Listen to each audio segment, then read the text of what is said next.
تفتكروا ايه هي افضل خطوة نتعامل بيها مع عدم التقدير؟ هقولك هي ان انت ترجع الشخص غريب زي ما كان.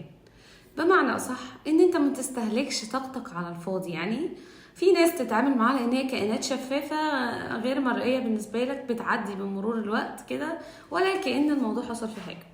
طب في حالة إذا كان بقى الشخص ده شخص مقرب مني، زوج، حد من أهلي، أمي، إخواتي، صاحبتي المقربة ليا، بس دايما طول الوقت أنا بقدم ومش بلاقي المقابل، مش بلاقي الحاجة اللي أنا نفسي أسمعها، مش بتقدر بالشكل اللي أنا رسماه في دماغي، أتعامل إزاي في اللحظة دي؟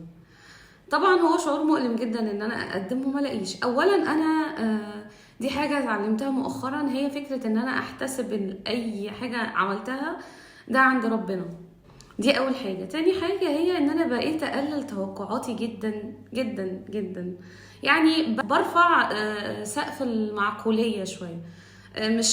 مش بحط الحاجه في الوهم او في الخيال، لا، بدي الشخص حجمه الطبيعي.